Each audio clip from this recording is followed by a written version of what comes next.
ఎస్పీకి 4 సార్లు 5 సార్లు 10 సార్లు ఫోన్ చేసినా కూడా ఎస్పీ రాని పరిస్థితిలో ఉన్నప్పుడు, కనీసం సిఐని ఎస్ఐని కూడా పంపించని పరిస్థితిలో ఉన్నప్పుడు, అటువంటి బూత్లో, సెన్సిటివ్ బూత్లో కేవలం ఒకే ఒక్క హోంగార్డును పెట్టి బూతులు నడుపుతూ ఉన్నారు. అటువంటి పరిస్థితుల్లో అన్యాయం జరుగుతూ ఉందని చెప్పడం కోసం, అన్యాయం జరుగుతూ ఉన్న వాళ్ళ పక్షాన్ని నిలబడడం కోసం ఎమ్మెల్యే లోపలికి పోయి ఈవీఎంను పగలగొట్టే కార్యక్రమం జరిగింది. ఎందుకు ఈవీఎంలో నిజంగానే ఎమ్మెల్యేనే రిగ్గింగ్ చేసుకుంటా ఉంటే, ఎమ్మెల్యేకి అక్కడ నిజంగానే ఎమ్మెల్యే పరిస్థితి అంత బాగుండింటే ఎందుకు ఎమ్మెల్యే ఈవీఎం పగలగొడతాడు? అక్కడ పరిస్థితి బాగలేదనే కదా, అన్యాయం చేస్తూ ఉన్నారనే కదా. అక్కడికి పోయినప్పుడు అన్యాయం చూశాడు కాబట్టే కదా ఈవీఎం పగలగొట్టాడు. ఆ ఈవీఎం ఏదైతే పగలగొట్టిన కేసులు ఏదవుతుందో తనకు బెయిల్ వచ్చింది. ఈరోజు తాను బెయిల్ అక్కడ లోపల ఉన్నది ఈవీఎం పగలగొట్టిన కేసులో కాదు, తను లోపల ఉన్నది. ఈవీఎం పగలగొట్టిన కేసులో అన్యాయం జరిగింది అని చెప్పి, అన్యాయం జరుగుతూ ఉన్న పరిస్థితిలో ఎమ్మెల్యే అక్కడికి పోయి అడ్డుకునే కార్యక్రమంలో జరిగింది అని చెప్పి కోర్టులు కూడా గుర్తించాయి కాబట్టి తనకు బెయిల్ వచ్చింది. కానీ మళ్ళీ ఆ తర్వాత ఏం జరిగింది? ఆ ఇన్సిడెంట్ జరిగిన 10 రోజుల తర్వాత, ఆ ఇన్సిడెంట్ జరిగిన 10 రోజుల తర్వాత, అంటే మే 23వ తారీఖున ఎమ్మెల్యే అక్కడికి వెళ్ళి హత్యాయత్నం చేశాడట. అదే పోలింగ్ బూత్లో హత్యాయత్నం చేశాడంట. ఎవడన్నా బుద్ధునోడు ఎవడన్నా నమ్మదానికి ఉందయ్యా? ఎవడన్నా ఎమ్మెల్యే అనేవాడు అక్కడికి పోయినప్పుడు వాళ్ళు చేస్తూ ఉన్న రిగ్గింగు, ఎమ్మెల్యే దానికి అడ్డుకునే కార్యక్రమం చేస్తూ ఉంటే ఎమ్మెల్యే అక్కడికి పోయి ఎమ్మెల్యే హత్యాయత్నం చేస్తాడా? చెప్పడానికైనా హద్దు పొద్దు ఉండాలి కదా. 10 రోజుల తర్వాత ఎమ్మెల్యే హత్యాయత్నం చేశాడని చెప్పి కేసు పెడతారు 10 రోజుల తర్వాత. ఇప్పుడు నిజంగానే అటువంటి ఇన్సిడెంట్ జరిగిందంటే సిట్టు 17వ తారీఖు నుంచి, మే 17వ తారీఖు నుంచి 20వ తారీఖు లోపల మధ్యలో ఇచ్చిన రిపోర్ట్లో, ఆ సిట్లో అది చెప్పాలి కదా, ఇట్లా జరిగింది, ఎమ్మెల్యే అనే వ్యక్తి హత్యాయత్నం చేసే కార్యక్రమం చేశాడు అని చెప్పి రావాలి కదా. మరి ఎందుకు సిట్ రిపోర్ట్లో రాలేదు? ఈ రకంగా ఒక మనిషిని కేవలం 4 సార్లు ఎమ్మెల్యే, తాను 2000 కన్సిస్టెంట్గా 4 సార్లు ఎమ్మెల్యే గెలిచాడు.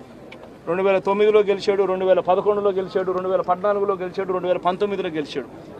ఒక మనిషి కన్సిస్టెంట్గా 4 సార్లు ఎమ్మెల్యేగా గెలుస్తూ వస్తున్నాడు అని అంటే ఆ మనిషి మంచోడు కాబట్టి గెలుస్తూ వచ్చాడు, ఆ మనిషి మంచోడు కాబట్టి ప్రజలు ఆశీర్వదిస్తూ వచ్చారు.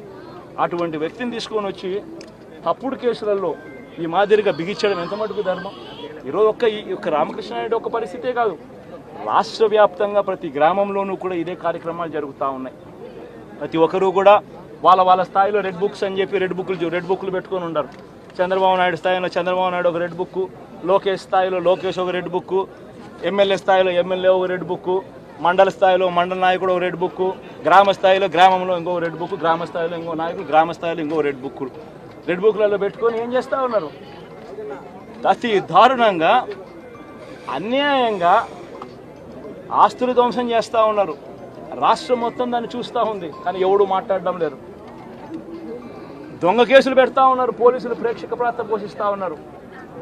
దొంగ కేసులు పెడతా ఉన్నారు, వాళ్ళే కొడతారు, మన ఇటువైపున కేసులు పెడతా ఉన్నారు. రాష్ట్రం మొత్తం ఇది చూస్తూ ఉంది.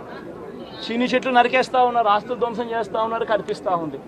ఎమ్మెల్యేలు ఏకంగా జేసీబీల మీద, పొక్లేన్ల మీద ఎమ్మెల్యేలు స్వయంగా తిష్టేసి ఏకంగా పోయి బిల్డింగులు పగలగొట్టే కార్యక్రమాలు చేస్తూ ఉన్నారు. ఇంతటి దారుణంగా నిజంగా చేస్తూ ఉన్నారు అని అంటే ఎల్లకాలం ప్రభుత్వం మీది కాదు, ఎల్లకాలం రోజులు మీయే ఉండవు చంద్రబాబు, అది గుర్తుపెట్టుకో. మీ పాపాలు పండుతూ ఉన్నాయి వేగంగా. ప్రజలు దీన్ని క్షమించని పరిస్థితుల్లోకి వస్తారు. ఖచ్చితంగా మీకు బుద్ధి చెప్పే పరిస్థితులు రోజులు కూడా ఉంటాయి. శాతనైతే మంచి చేయండి, మంచి చేసి ప్రజల మనసులు గెలుచుకుని ఓట్లు ప్రజల మనసుల్లో స్థిరస్థాయిగా నిలబడే కార్యక్రమం చేయండి. కానీ తప్పుడు రాజకీయాలు ఈ మాదిరిగా నువ్వు ఒక్కరివే చేస్తావు అనుకుంటా ఉన్నావు. ఇదే మాదిరిగా కొనసాగితే రాష్ట్రంలో ఒక తప్పుడు సాంప్రదాయానికి నువ్వు నాంది పలుకుతా ఉన్నావు. నువ్వు వేసే ఈ బీజం, నువ్వు వేసే ఈ తప్పుడు సాంప్రదాయం, రేపొద్దున నువ్వు వేసే ఈ బీజం చెట్టు అవుతుంది. రేపొద్దున నువ్వు ఏదైతే ఇత్తుతావో అదే పండుతుంది. రేపొద్దున మళ్ళీ మీ గ్రామాలలో మీ కార్యకర్తలకు ఇదే పరిస్థితినే, ఇదే మాదిరిగానే మళ్ళీ జరిగే కార్యక్రమాలు కూడా జరుగుతాయి. అటువంటి తప్పుడు సాంప్రదాయాలు దయచేసి ఇప్పటికన్నా ఆపండి. నాయకులుగా ఉన్న మనలాంటి వాళ్ళం ఇలాంటివి ప్రోత్సహించకూడదు. ఇలాంటివి ఎవరు తప్పు చేసినా తప్పు అని చెప్పే కార్యక్రమం నాయకులుగా మనం చెయ్యాలి. కానీ దగ్గరుండి ఈ మాదిరిగా ప్రోత్సహించడం అతి దుర్మార్గమైన కార్యక్రమం. దయచేసి దీనికి ఫుల్ స్టాప్ పెట్టే కార్యక్రమం ఖచ్చితంగా చేయండి చంద్రబాబు అని చెప్పి సందర్భంగా మరొక్కసారి చంద్రబాబును ఈసారి హెచ్చరిస్తున్నామని కూడా చెప్తా ఉన్నాం. ఈసారి కోరడం లేదు, హెచ్చరిస్తున్నామని కూడా చెప్తా ఉన్నాం. ఇదే మాదిరిగా జరుగుతూ పోతూ ఉంటే మాత్రం ఎవరైనా కూడా ఊరుకునే కార్యక్రమం జరగదు, రియాక్షన్ అనేది ఖచ్చితంగా ఉంటుందని కూడా చంద్రబాబు నాయుడు సందర్భంగా ఖచ్చితంగా చెప్తాను. నేను ఇంక దాని గురించి ఆగాను కాసేపు. ఏమంటే ఒక విషయం చెప్తున్నానండి, పిన్నెల్లి ఆయన మీద ఒక హత్యాయత్నం, ఈవీఎం బాక్సులు బదలగొట్టారన్న ఒకటి, ఇవన్నీ కూడా రికార్డెడ్గా దొరికినాయి. రికార్డెడ్గా దొరికిన తర్వాత అరెస్ట్ ప్రక్రియ అనేది ఎలా జరిగిందో మనందరికీ కూడా తెలుసు. ఆయనని తీసుకెళ్ళి ఆయన పరామర్శించడానికి జగన్మోహన్ రెడ్డి అనే వ్యక్తి, ఒక మాజీ సీఎం, ఫస్ట్ తీసుకున్న ప్రోగ్రామ్ కూడా ఏంటంటే ఒక ఖైదీని వెళ్ళి కలవటానికని ఒక ప్రోగ్రామ్ తీసుకున్నారు. అది అతని ఇష్టం. అది కూడా ఏంటి, ఒక 25 లక్షల రూపాయలు ఖర్చు పెట్టుకొని అక్కడికి వెళ్ళి ఒక హెలికాప్టర్లో వెళ్ళారు, ఒక డబ్బున్నవాడు వెళ్ళాడు, తీసుకొని పెట్టుకున్నాడు. నేను ఇక్కడ ఏమంటానంటే, యాక్చువల్గా పిన్నెల్లి గారికి ఉన్న ములాఖాతులు టైం అయిపోయింది. ఓకే, అయిపోయింది కాబట్టి అయినా కూడా హ్యుమానిటీ గ్రౌండ్స్లో ఒక ఎక్స్-సీఎం రిక్వెస్ట్ చేస్తే పర్మిషన్ ఇచ్చాం, అవునా కదా? ఇంతకుముందు చంద్రబాబు నాయుడు గారిని అక్రమంగా జైల్లో పెట్టినప్పుడు కుటుంబ సభ్యులకి 3వ ములాఖాత్ ఇవ్వాలంటే ఇచ్చేవారు కాదు. కానీ ఈరోజు మేము ఏం చేసాము, అతని రిక్వెస్ట్ అంటే అతనికి పర్మిషన్ లేదన్న సంగతి కూడా తెలుసుకున్న తర్వాత కూడా అతను రెడీ అయ్యారంటే అక్కడ గలాటా సృష్టించడానిక?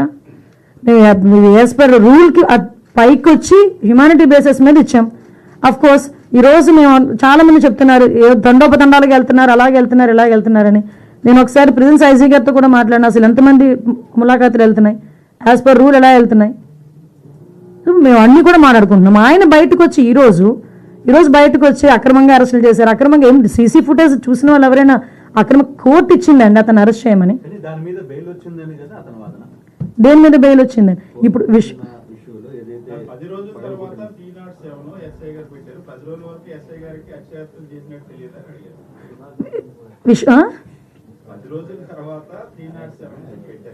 అవును,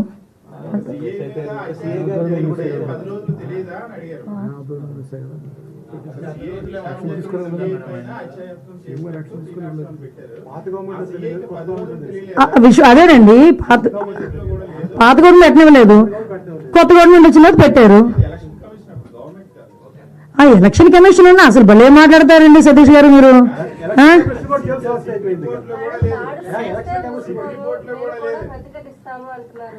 దాడులు ఎవరు చేశారు ఈ రోజుకి నాకు చెప్పండి? దాడులు ఎవరు చేశారు? దాడులు చేసినట్టు ఎక్కడైనా రికార్డెడ్గా ఉన్నాయా? ఎవరైనా కంప్లైంట్ ఇచ్చారా?